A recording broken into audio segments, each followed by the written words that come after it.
Mais il aura lieu ce combat de boxe avec Booba? Bien sûr qu'il va avoir lieu, ça va être en Tunisie. En Tunisie? Exactement. Loin, ça. Et quand? De Belgique, Ah, en plus. Au mois de juin. Belgique, c'était pas moi.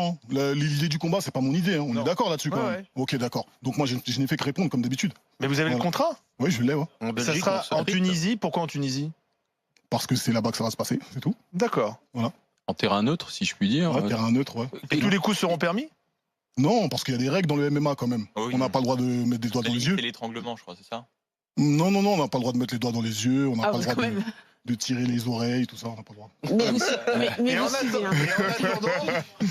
en attendant ce combat donc en Tunisie au mois de juin, Ouais. vous continuez à vous clasher parce que j'ai vu que Booba se moque de vos ventes d'albums. Ouais, il se moque tout le temps de mes ventes d'albums depuis le début, depuis le premier CD de toute façon. Mais en vérité, j'ai beaucoup de certifications, donc c'est bien. Mais il fait toujours ça en fait. Chaque fois que je dois sortir un album, il prépare quelque chose pour casser du sucre sur mon dos. Et puis ils sont beaucoup. Hein. Il y a même des gens, des professionnels du combat, j'ai vu qui étaient dedans, qui font des vidéos. Ils essayent de me. C'est de la jalousie? En fait, dire de la jalousie serait pas logique parce qu'il a tout.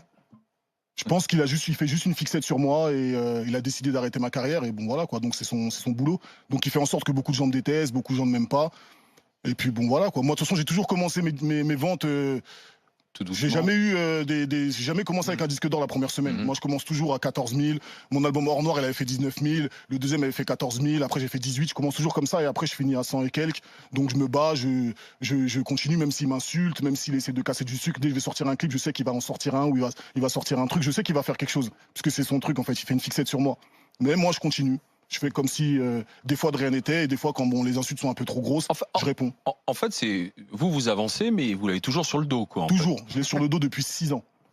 Ouais, depuis 6 ans, il est sur moi et il me lâche pas. C'est qui veut vous adopter, finalement? Adopter? Non, on a quasiment le même âge, il peut pas m'adopter. Mais c'est quoi? Pas C'est son de fils, moi, j'ai déjà un père. l'amour-haine parce que vous avez été potes? Jaloux du tracteur. On n'a pas été vraiment potes. Ouais, les jaloux du Ah, vous tracteur. avez pas été vraiment amis? Non, on n'a pas été vraiment amis en fait. C'est vrai que quand tu fais des collaborations dans la musique, on a l'impression que les gens sont amis, mais j'ai fait des collaborations avec des gens, je ne suis pas forcément ami avec eux. Je les ai rencontrés, on a dû discuter un peu, mais je suis pas forcément ami avec eux. J'ai des amis d'enfance avec qui j'ai grandi. Booba n'en fait pas partie. Comme moi, je fais pas partie de ses amis. Donc il veut faire croire aux gens qu'il a toujours été avec moi, mais c'est faux. Il m'a jamais produit, il a jamais mis un euro sur moi, il m'a jamais signé, j'ai jamais été son artiste. Ah oui. C'est juste qu'il fait une fixette sur moi et il a décidé d'arrêter ma carrière. Donc il y a moi je continue. il y a beaucoup d'esbrouf ou n'importe quoi dans ce qui est raconté sur vos rapports entre lui En et fait, vous. il y a un terme générique, il y a un terme un peu urbain qu'on dit chez nous, qui vient de l'arabe, qui s'appelle la hagra. C'est un peu ce qu'il pratique en fait. C'est son truc, ça veut dire c'est faire du mal gratuit.